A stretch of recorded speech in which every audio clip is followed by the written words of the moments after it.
Hello dear student, आपके twelfth class में जो चैप्टर नंबर 6, 7, 8, 9, 10 में जो नेम रिएक्शन या अदर रिएक्शन जो आपके ट्वेल्थ क्लास के लिए इम्पोर्टेंट होती है या फिर जो आपके सिलेबस एनसीईआरटी में दे रखी है, उनको अपन मजबूत करने के लिए अपन ये वीडियोस बनाएंगे, जिसमें आज ओनली चैप्टर नंबर 6 जो हेलो एल्केन और हेलो एरिन है उनकी रिएक्शन सारी अपन देखेंगे। और ये सिर्फ और सिर्फ 2 पेज में मैंने इसको शॉर्ट रूम में बनाई है, तो एक बार मैं इनको रिवाइज करवा देता हूँ, बाद में इनकी वही पीडीएफ आप निकाल लेना। और जो ये रिएक्शन है इनके प्रोडक्ट नहीं बना रखे हैं वो प्रोडक्ट मैं अभी बता दूंगा। और आपको भी क्या करना है, उन नोट्स में जब आप पीडीएफ निकाल लोगे तो आप उनमें लिख देना है प्रोडक्ट के नाम, ठीक है। बाकी लगभग लिख रखे हैं, जो नहीं लिख रखे हैं यानी कि एज आपका यहाँ टेस्ट के रूप में भी आप इसको ले सकते हो, ठीक है। तो अपन बात करते हैं सबसे पहले हेलो एल्केन बनाने की विधियाँ कौन कौन सी है ना। एल्किल हैलाइड, तो एल्किल हैलाइड बनाने की सबसे पहले मेथड जो है वो एल्कोलो से है। और एल्कोलो में देखो 1 2 3 4 5 6 ये रिएक्शन दे रखी है। इनमें सबसे पहली रिएक्शन जो है एल्कोलो से वो आपकी दे रखी है लुकास रिएजेंट। और लुकास रिएजेंट क्या होता है कि HCl के साथ में जब आप निर्जल ZnCl2 लो तो ये लुकास रिएजेंट होता है। इनकी अभिक्रिया एल्कोलो से कराओगे तो एल्कोहल का जो है वो OH रिप्लेस होगा और Cl एक तरीके से न्यूक्लियोफाइल का बिहेव करेगा, कार्बन पर अटैक करेगा यानी कि R पर अटैक करेगा, तो OH जो है हट जाएगा और R के साथ में Cl लग जाएगा, ये प्रोडक्ट बनेगा इसका। नेक्स्ट रिएक्शन उसी प्रकार से NaBr के साथ में H2SO4 दे रखा है सोडियम ब्रोमाइड के साथ, तो यहाँ जो Br है हेलोजन है वो हेलोजन इस OH को रिप्लेस करेगी और R Br बन जाएगा। डन। तीसरा देखो फास्फोरस ट्राईहैलाइड या फिर यहाँ PCl3 भी दे सकते हैं, तो ये PCl3 का जो Cl है ये यहीं इसी प्रकार से जो है वो R के साथ में OH हट जाएगा और यहाँ Cl लग जाएगा, ठीक है। इनके साथ में जो PCl3 के साथ में अपन ने जो RCl बनाया है ये 3 RCl बनेंगे और इसके साथ H3PO3 जो है वो फास्फोरस अम्ल बाहर निकलेगा सह उत्पाद के रूप में, ठीक है। तो अपना मेन प्रोडक्ट जो बन गया एल्किल हैलाइड बन गया। चलो PCl5 के साथ में भी इसी प्रकार से RCl बनेगा, ठीक है। और इसके PCl5 से जब आप अभिक्रिया कराओगे तो RCl के साथ में POCl3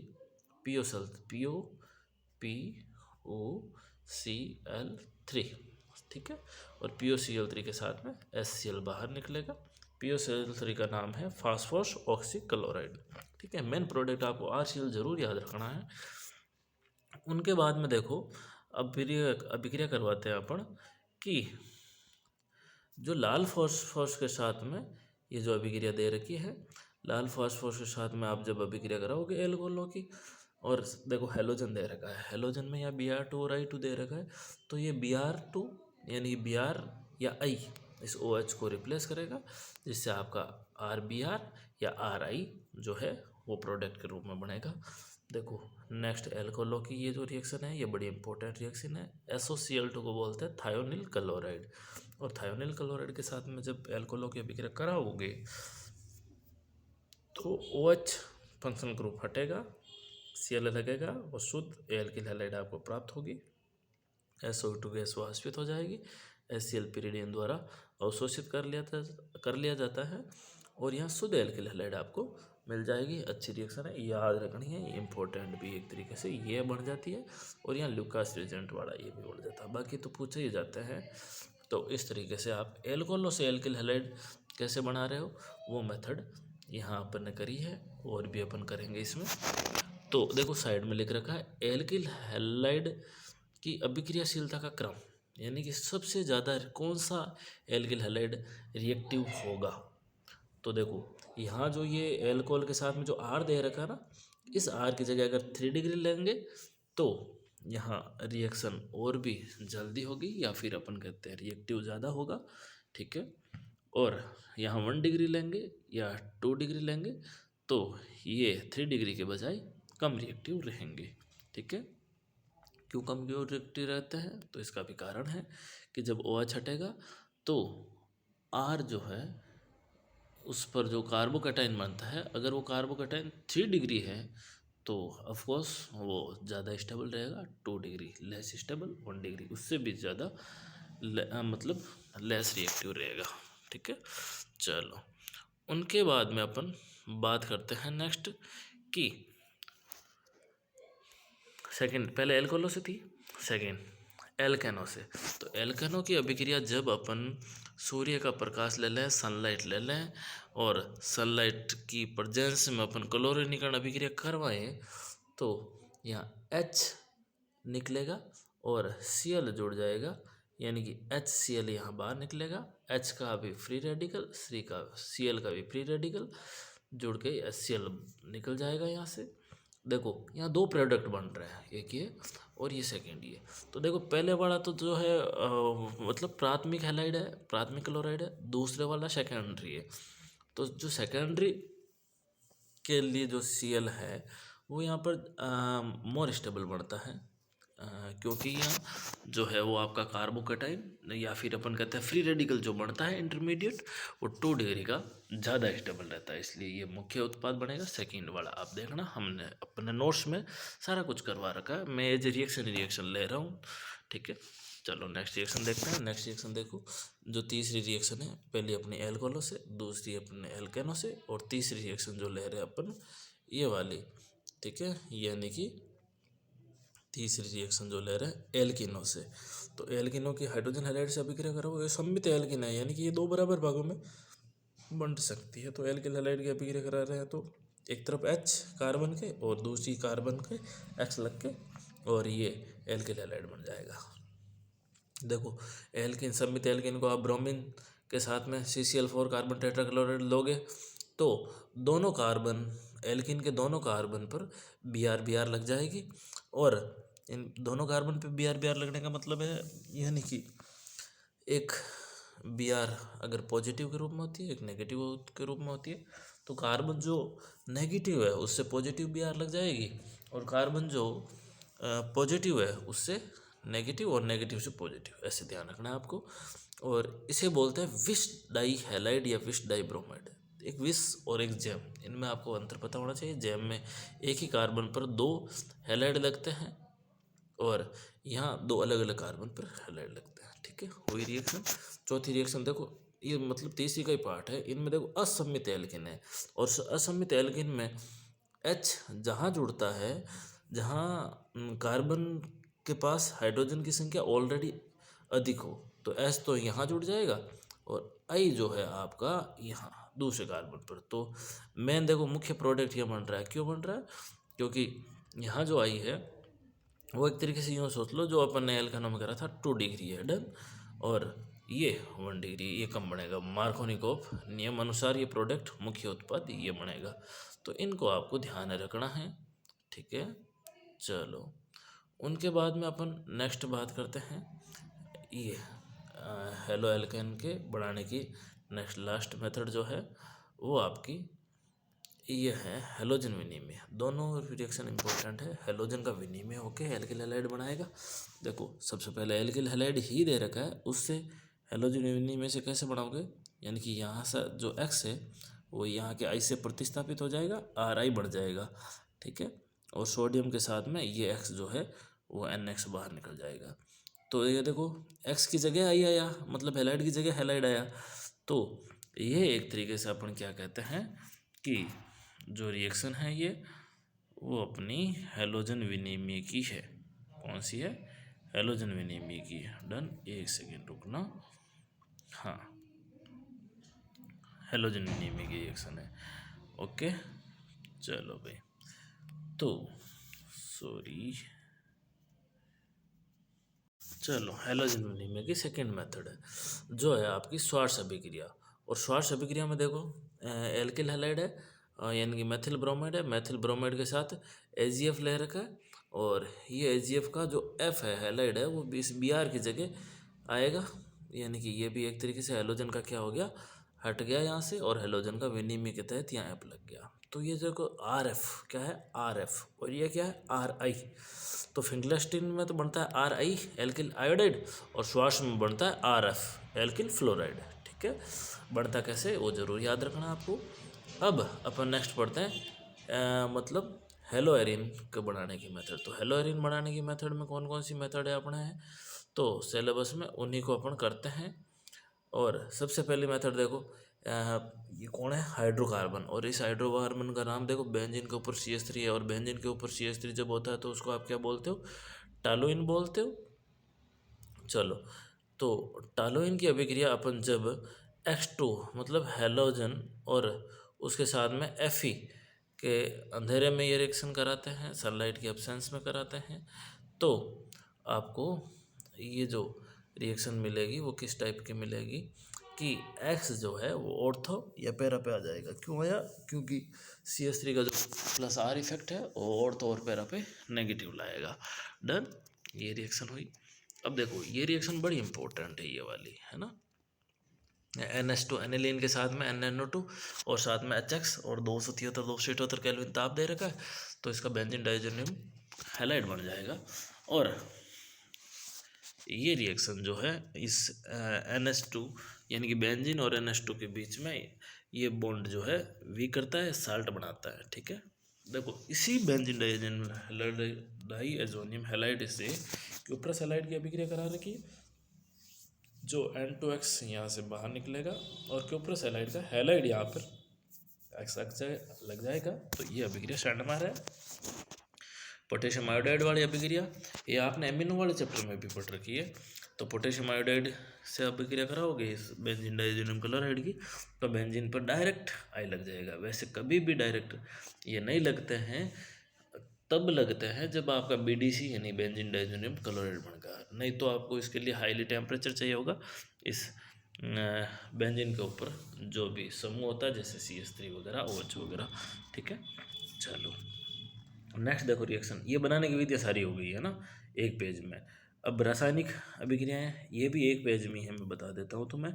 देखो एल्किल हैलाइड से क्या क्या बना सकते हैं वो सारी मेथड अपन यहाँ देखो लिख रखी है। और इसमें एक विलोपन अभिक्रिया है एल्किल हैलाइडों से, एक धातुओं से अभिक्रिया है, और फिर एरिल हैलाइड की, ये जो एरिल हैलाइड की जो भी रासायनिक अभिक्रिया है ये इतनी सी है। इनको अपन करते हैं 1 मिनट, ये ले लेते हैं सबसे पहले अपन, है ना।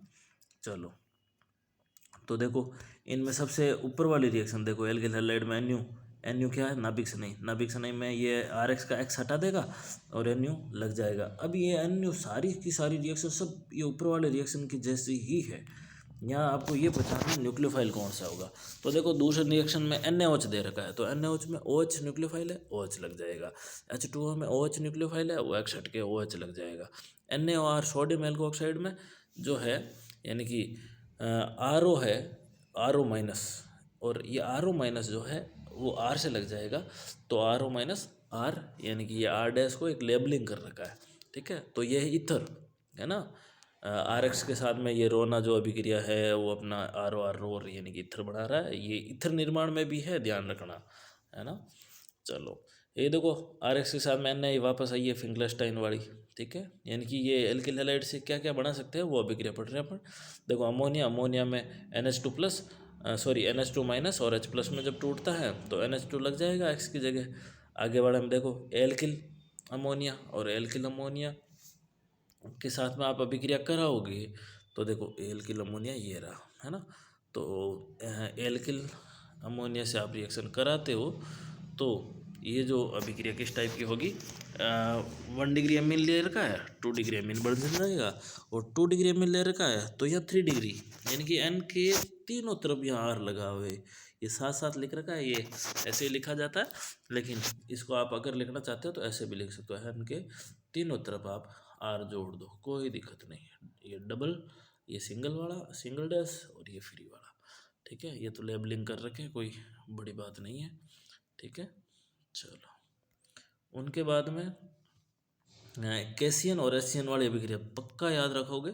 ठीक है, जो कैसियन से तो ये अपना RCN और एजीसीएन लेते हैं तो RNC। ऐसा क्यों होता है? क्योंकि जब अपन RNC यानी कि एल्किल आइसोसाइनेट जब बनेगा वो एजीसीएन की प्रेजेंस में बनेगा। एजीसीएन जो है वो सहसंयोजी प्रकृति होती है, कैसियन की आयनिक प्रकृति होती है, और सहसंयोजी प्रकृति होने के कारण ये N से बॉन्ड बनाएगा एजीसीएन वाला। ठीक है, देखो इसी प्रकार KNO2 और AgNO2। ठीक है, तो KNO2 में भी N से बॉन्ड बनाएगा और AgNO2 में N से नहीं O से, ये ध्यान रखना तुम।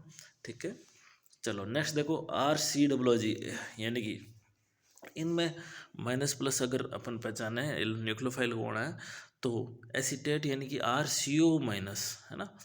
तो ये जो है वो आपका एक तरीके से न्यूक्लियोफाइल है, तो RCO माइनस अटैक करेगा R पे, तो RCOR बन जाएगा, और R पे अटैक हो गए तो X Ag के साथ में बाहर निकल जाएगा और AgX बन जाएगा, इनके साथ में AgX बढ़ जाएगा। ठीक है, देखो नेक्स्ट लिथियम एल्यूमिनियम हाइड्राइड, ये अब चेन का काम करता है। तो लिथियम एल्यूमिनियम हाइड्राइड का जो H है, जो H वो X को बाहर निकाल देगा, HCl या HX बाहर निकल जाएगा और R के साथ में H लग जाएगा, एल्केन बढ़ जाएगा, अब चेन हो जाएगा। अब देखो R-M+ लग रखा है, M+ का मतलब ये M तो पॉजिटिव है, तो R- जो है वो नेगेटिव में रहेगा, तो R- जो है न्यूक्लियोफाइल का व्यवहार करेगा और सीधा R पे अटैक करके R से जुड़ जाएगा, R और साथ में MX M+ और X- ये बाहर निकल जाएगा। डन, इस तरीके से यह अभिक्रिया है। चलो उनके बाद में अपन पढ़ते हैं नेक्स्ट विलोपन अभिक्रिया। अच्छी रिएक्शन है विलोपन अभिक्रिया में। देखो सेल्जेप फ्लूइड लग रहा है, तो वहाँ कौन सा लग रहा था, वो मार्कोनिको फ्लूइड लग रहा था। ठीक है, चलो अपन सेजेब अभिक्रिया सेजेब का नियम क्या है वो विलोपन अभिक्रिया में अपना आ जाएगा। तो विलोपन अभिक्रिया में एक सेकेंड, तो विलोपन अभिक्रिया में एल्कोहलिक KOH ले रखा है, ये जरूरी है ना। एल्कोहलिक KOH के साथ में आप अभिक्रिया करा रहे हो, देखो ये पूरा एल्किल ब्रोमाइड है, 2 डिग्री ब्रोमाइड है ना। तो ये एल्किल ब्रोमाइड के जो ये ब्रोमीन जिससे लगी हुई ये अल्फा कार्बन है, और इनके जो ये एक और ये दूसरा, ये दोनों बीटा कार्बन है। तो बीटा कार्बन की H निकलेगी और अल्फा की Br निकलेगी, यानी HBr बाहर निकलेगा। अगर आप बीटा कार्बन यानी कि ये साइड वाला बीटा से आप H निकालते हो, ये HBr बाहर निकालते हो, तो इनके बीच में डबल बॉन्ड बन जाएगा और ये प्रोडक्ट बनेगा 19% वाला पेंट 1 इन।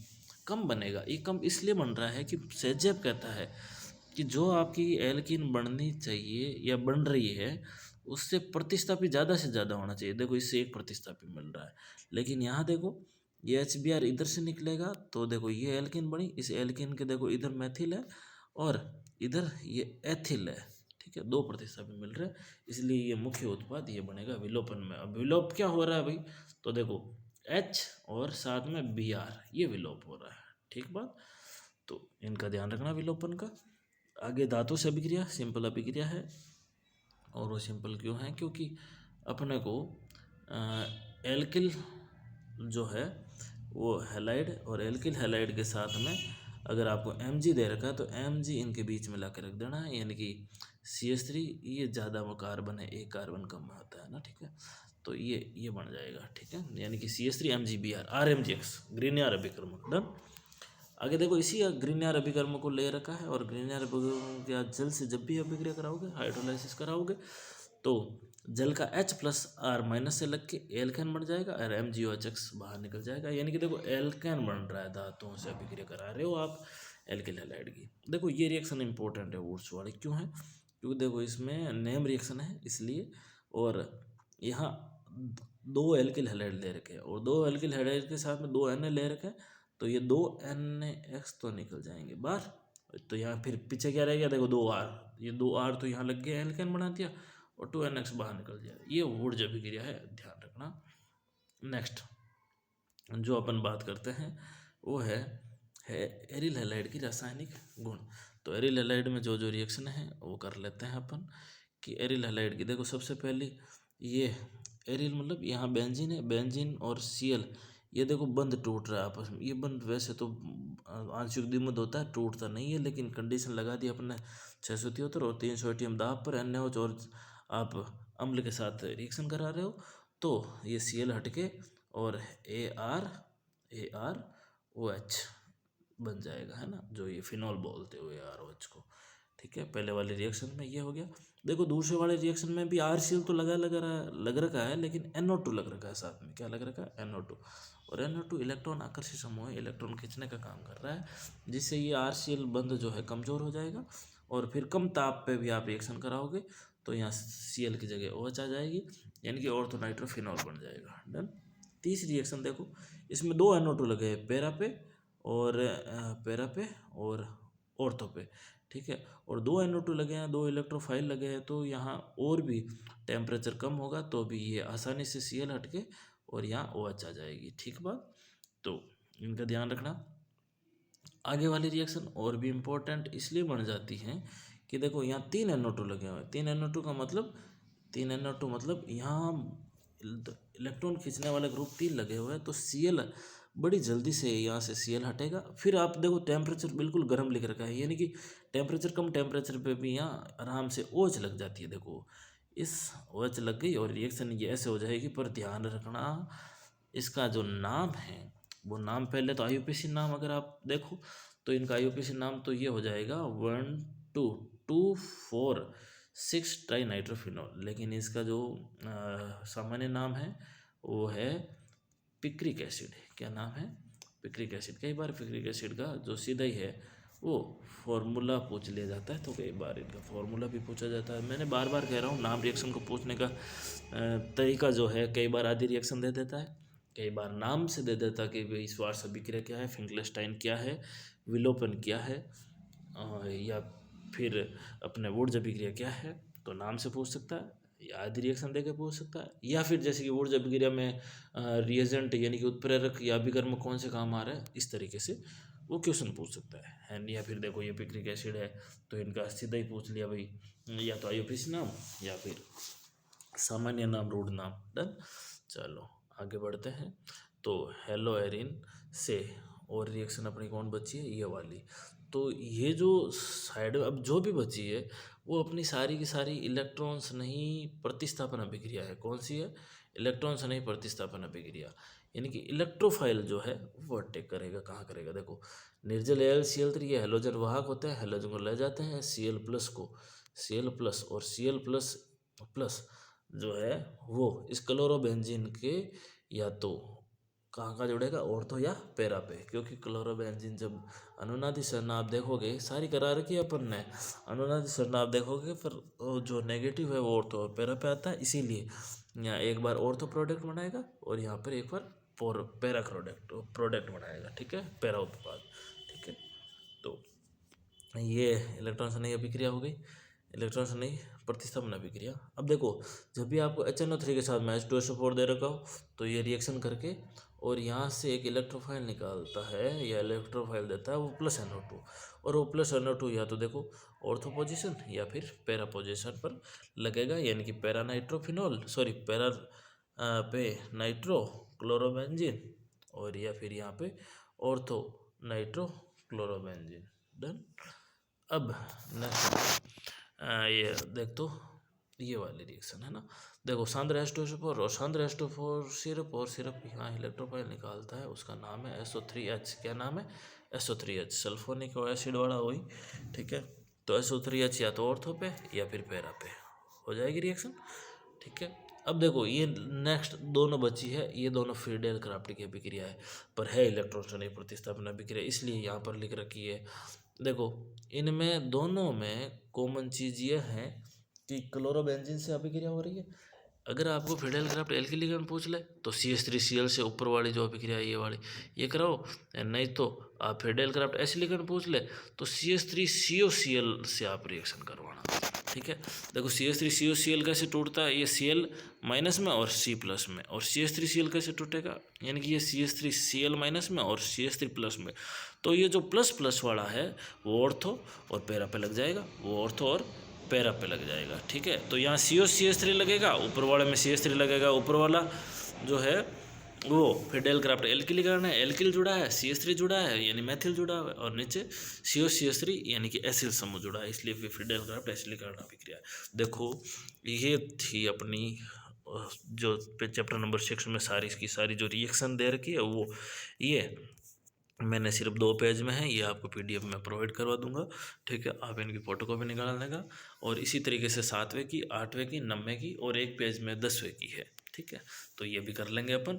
लेकिन सुनो, ये तो रिएक्शन है, आप इनमें और भी पार्ट है, जैसे कि मैंने अभी बताया स्टार्टिंग में, नहीं बताया तो सुन लो एक बार, मैं थोड़ा सा हल्का सा रिवाइज करवा देता हूँ, जो इनके अलावा क्या क्या पढ़ना है, ठीक है। तो वो जो वर्तमान में दैनिक जीवन में काम आने वाले जो हेलो एल्कोन हेलो एरिन है, जैसे क्लोरोरेमफेनिकोल है, वो टाइफाइड आंत्रज्वर में, क्लोरोक्विन जो है वो आपका मलेरिया उपचार में, हेलोथेन जो है वो शल्य चिकित्सा में यानी कि उनमें काम आता है, और एक आपका थायरोक्सिन हार्मोन जो गलगंड का रोग होता है वो आयोडीन युक्त होता है, इनका आप ध्यान रखोगे।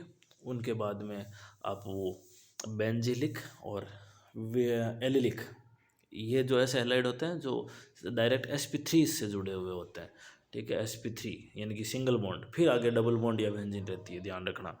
और एक वो वाइनिल और एरिल, ये डायरेक्ट sp2 कार्बन से जुड़े हुए रहते हैं हैलाइड, ओके।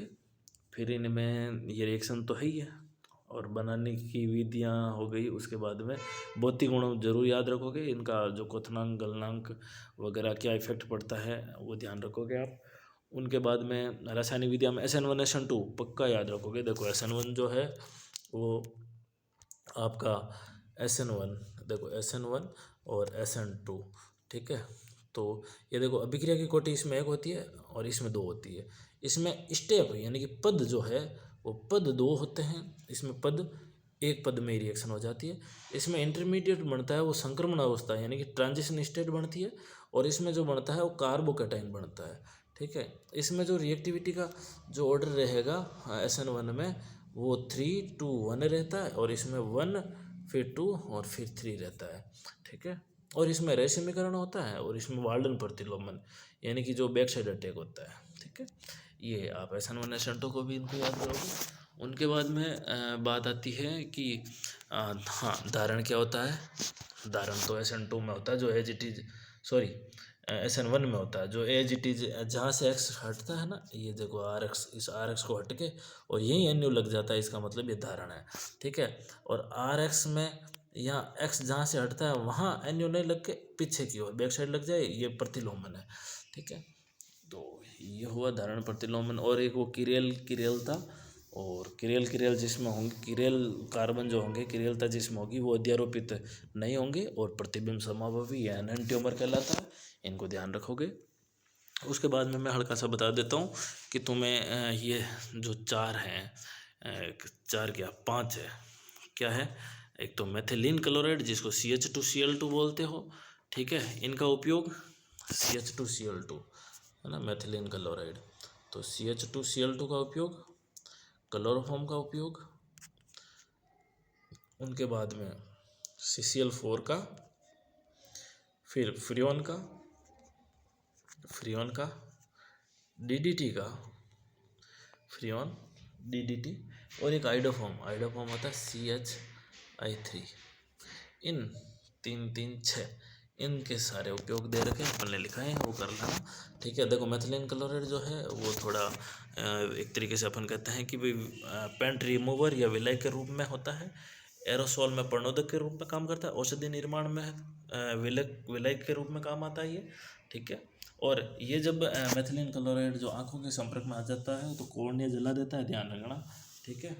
यानी कि त्वचा के संपर्क में आता है तो भी जलन या लालपन उत्पन्न करता है, ये ध्यान रखना, ठीक है। चक्कर आना या मितली यानी उल्टी होना, ये इनके थोड़े लक्षण हैं, ठीक है।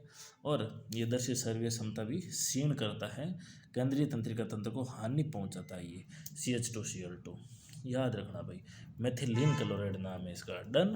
देखो नेक्स्ट क्लोरोफॉर्म, ये भी अच्छा है, ये एक तरीके से निश्चितक के रूप में काम आता है। इसमें एक वो फ्रियोन परिस्थितिक R22 बनाने में काम आता है, ये R22 बनाने में कौन काम आता है, फ्रियोन परिस्थितिक को R22 बनाने में क्लोरोफॉर्म काम आता है, याद रखना, ठीक है। तो एक क्लोरोफॉर्म में ये भी ध्यान रखना, अगर क्लोरोफॉर्म को अगर O2 यानी कि वायु की उपस्थिति में आप अभिक्रिया कराओगे तो यहाँ COCl2 यानी कि फास्जिन गैस बनाता है, जो विषैली गैस होती है। ठीक है, तो ये यकृत वगैरह या फिर अगर क्लोरोफॉर्म अगर ज़्यादा देर तक संपर्क में आता है तो वृक्क या यकृत वगैरह का खराब करता है, क्षय करता है उनका। ठीक है, और घाव भी उत्पन्न करता है त्वचा पे। ठीक है, तो इसलिए वो एक क्वेश्चन बनता है यहाँ पर कि भाई क्लोरोफॉर्म का ऑक्सीजन रोकना है तो अपन क्या करते हैं कि पूर्णतः भरी हुई रंगीन बोतलों में रखकर इसको प्रकाश या वायु के संपर्क से बचाते हैं अपन। ठीक है, तो ये क्लोरोफॉर्म में ध्यान रखोगे। और क्लोरोफॉर्म में ये भी ध्यान रखना कि वायु में अगर ये 900 भाग प्रति 10 लाख क्लोरोफॉर्म की मात्रा में अगर सांस लेने में चक्कर, थकान व सिर दर्द होता है, अगर इतनी मात्रा इनकी क्लोरोफॉर्म की मात्रा वायु में हो जाए। ठीक है, तो सांस लेने में दिक्कत होती है, या चक्कर या थकान या सर दर्द। ठीक है, क्लोरोफॉर्म का हो गया।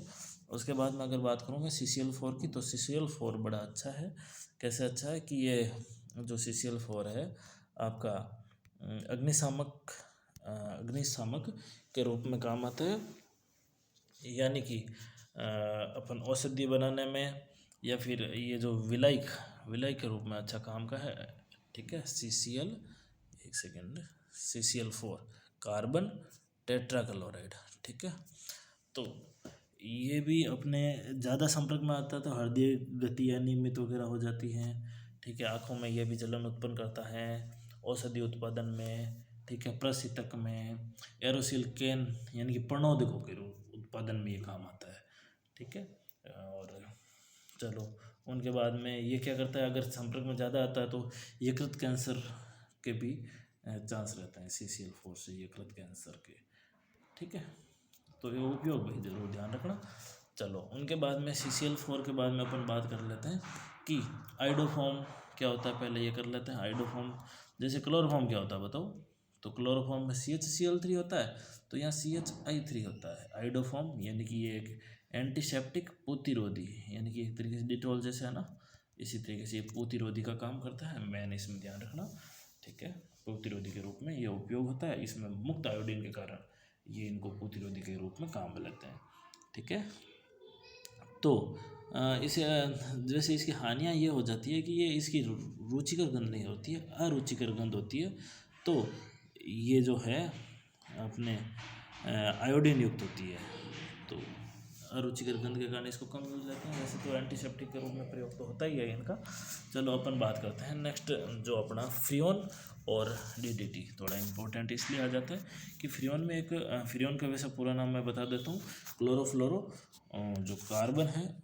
ठीक है, CFC क्लोरोफ्लोरो कार्बन, और क्लोरोफ्लोरोकार्बन या फिर क्लोरोफ्लोरो जो एल्केन है उनको आप फ्रियोन कहोगे।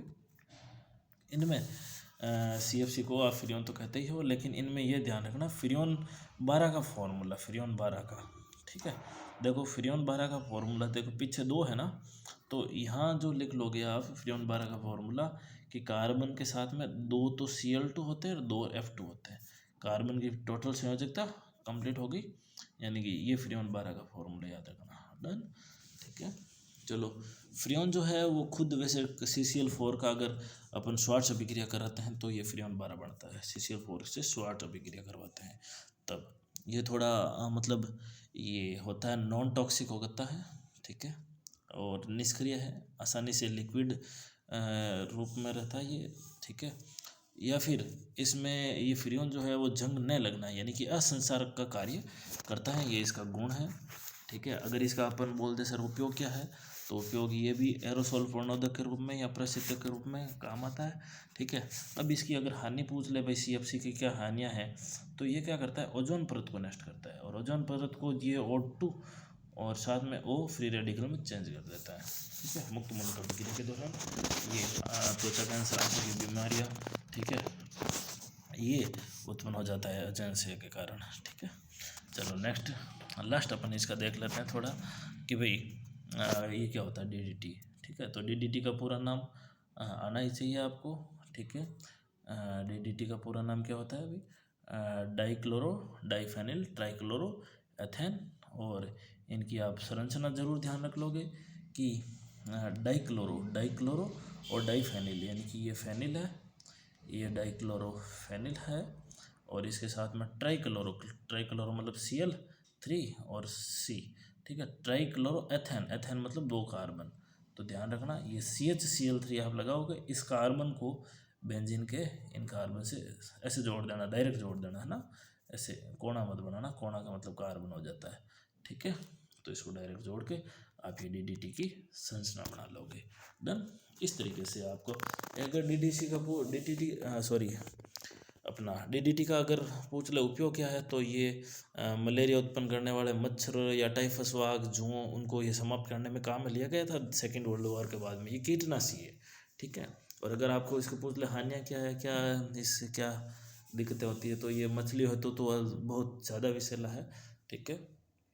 और ये क्या करता है कि भाई ज़्यादा ऊतकों में अगर संचित हो जाता है, तो उपापचय न होने से शरीर में इनकी जो मात्रा जो है वो ज़्यादा बढ़ती है, घातक प्रभाव डालता है DDT, ठीक है।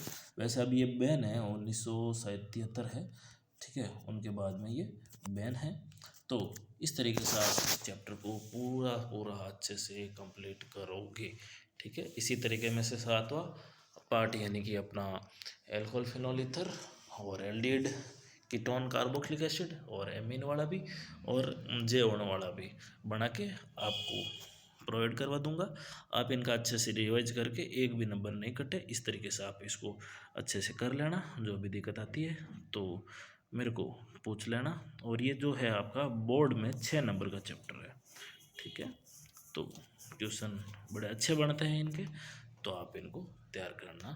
थैंक यू, चलते हैं, ओके।